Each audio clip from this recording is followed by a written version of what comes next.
This is the iPhone 16 Pro Max, and I've been dailying this phone for about a week now, and I've got some thoughts on it, so let's get right into it. And make sure you watch the video all the way through, because towards the end, I've got some complaints, and I've got some things I need to say. I need to get this out. So first of all, why did I buy this phone? And on top of that, I bought the same color. So literally, basically, like if you lay these phones side by side, yes, the 16 Pro Max looks bigger, but other than that, you really can't tell which one is which. Number one, the battery life. I had a 15 Pro Max and the battery had got itself somehow down to like 87% capacity in a year.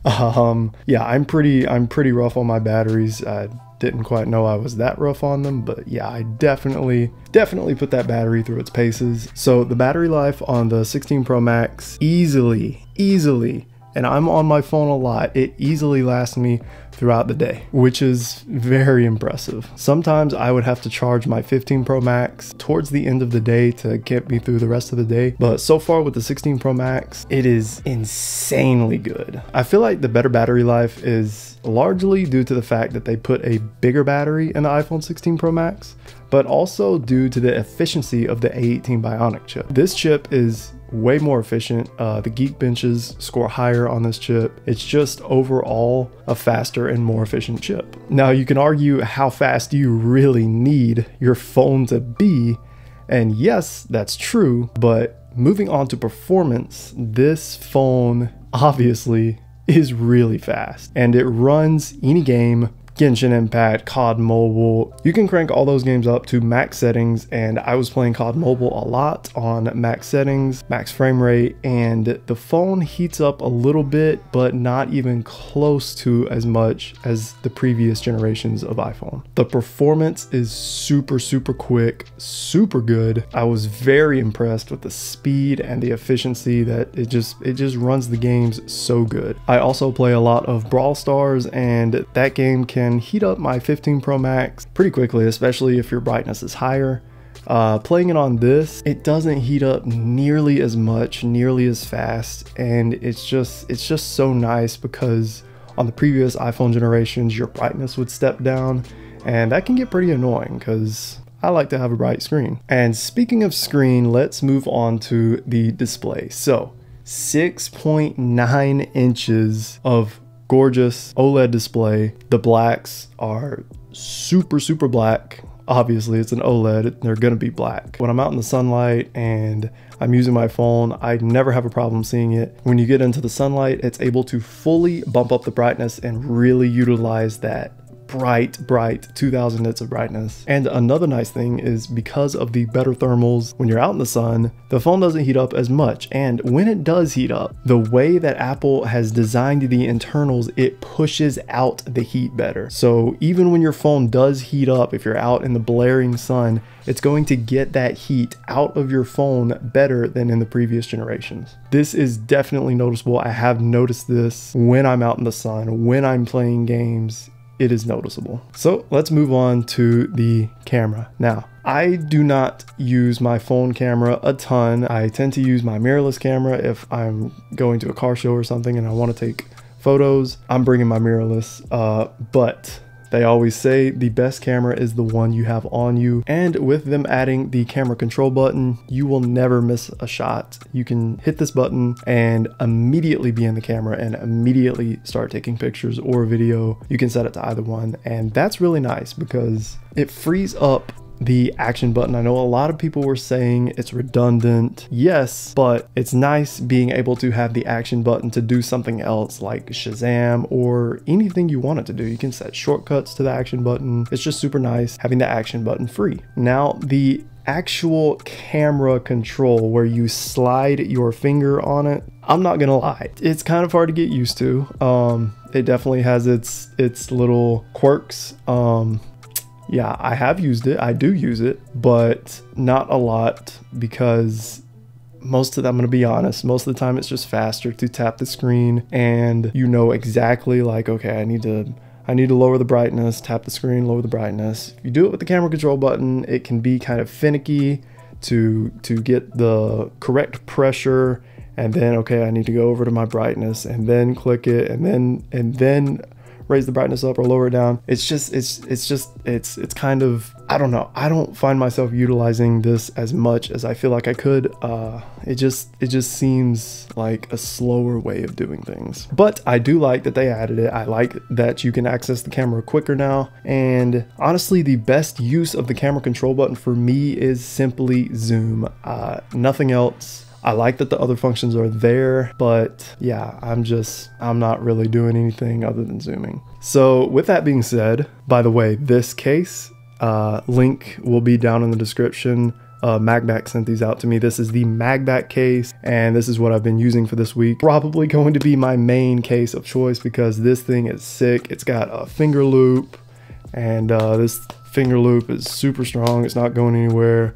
It is held in by the phone being in the case. It's got magnets on the back. You can customize the colors. It's got a kickstand on it, so you can have like different angles. Not gonna go too deep into this. I did make a full video on this. I will leave that somewhere up there if you do want to check it out. I believe they do make them for the 15 series as well, the 15 Pro Maxes and the Pros. So yeah, definitely click the link down below and go check this case out. So yeah, moving on, the other pro features of this phone, I don't really find myself utilizing them that much. The audio mix, very impressive what Apple was able to do with the microphones on this phone, but I use a dedicated microphone, so I don't really find myself, you know, needing to squeeze out the studio quality audio from the mics on this phone. I have my way of doing it. But if this is going to be your only content creation device, this is the device to get. You can get killer audio from this device. You can get killer video. This is the device to get if you are a content creator using your phone to make content pretty much exclusively. I mean, you have to have this phone at that point. Now, I know this is not exclusive to the iPhone 16, but iOS 18 has been a huge step up. I love iOS 18. I think it's one of the best updates we've had in many years. Being able to have the dark mode on the home screen is super cool. Being able to have apps in place of the flashlight and the camera down here, and by the way, you can still swipe left from the lock screen to open the camera. So I don't know why they had the camera down there in the beginning. It was very redundant, but yeah, iOS 18 just added a lot of cool stuff, you know, recording calls, which, you know, you do have to have the other party's consent in the USA, but still a nice feature. That way you don't have to go download an app and you know, the app's trying to charge you a subscription. It's like $5 a week, and then you forget to cancel the subscription, and then you're getting charged $5 a week for like 6 months straight. It's just so many apps do that. That's a topic for a whole nother video. The new Siri definitely needs some work. It's not there yet. I am on the iOS 18.1 beta. Definitely needs some work. It is a step up, but needs some more work. Now, the design and aesthetics of this phone, good, even though it's the same as it has been since like the iPhone 12.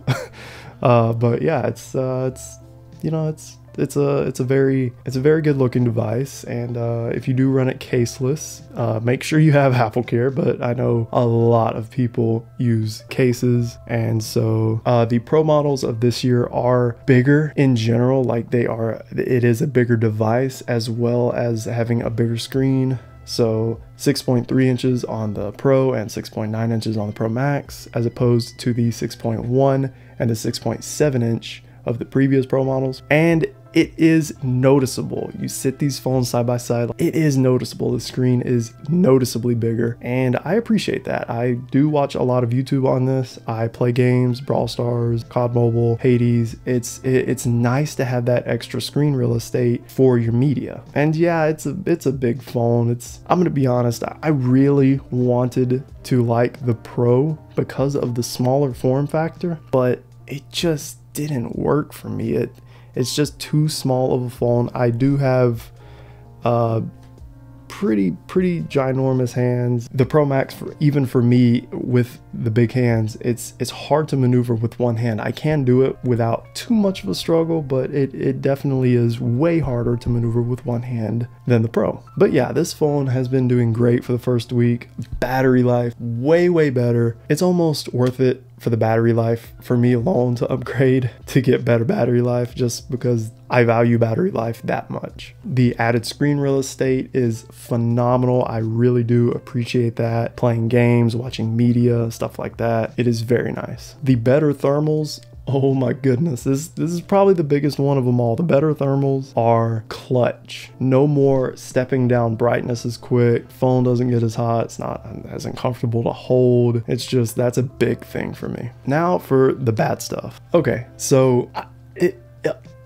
first complaint, the charging. Why in 2024, when you've got so many other phones that do 45 watts at the minimum, but 60 watts and these crazy fast charging, we don't necessarily need crazy fast charging on an iPhones, but we need more than 25 watts. Come on. I know there were some rumors about 45 watt fast charging through the USB-C. Those were not true. It's like the same thing. We need faster charging on the iPhone 17s, and especially the 17s Pro. We need fast charging, at least 45 watt, at least, preferably like 60 watts. Like if you come home after a day and you plug it in, you shower, you go back out, you need to be at like 80%, like for sure, because battery is important. That could be, you know, the difference of you being able to make that call or not. So yeah, battery is important. The battery life is good, but we really need faster charging. Number 2, the colors.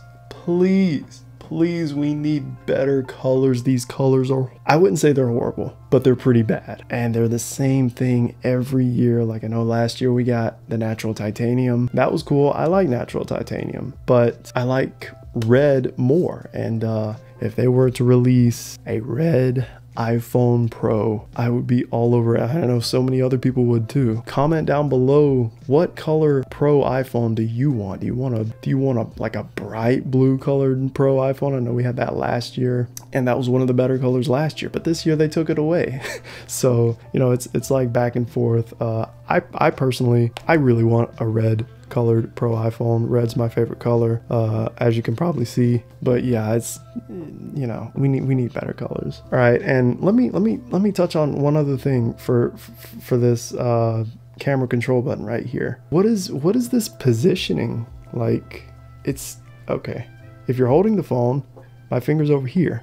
Okay, the camera control button is way over here. So I'm like having to, and I have big hands. I'm having to like claw my way around the phone to be able to hit the camera control. Now, I mean, yeah, you can, you know, you can do this, but then your hand is covering the screen, right? So it would have been nice if they could have maybe lowered this down just a little bit, or maybe made it longer. I don't know, but yeah, that's kind of a nitpick that I have as well. To be honest, I don't have a lot to complain about this phone. I love this phone. It has been amazing, and I am so glad I did upgrade. But for everyone wondering if they should upgrade or not, probably not. If you have a 15 Pro Max or a 14 Pro Max or even a 13 Pro Max, I don't know. I would really weigh out whether or not you really want those added Pro features like the audio mix and stuff like that, and the cameras. Now the cameras will be an upgrade. Like I said, if you're a content creator using this exclusively, yeah,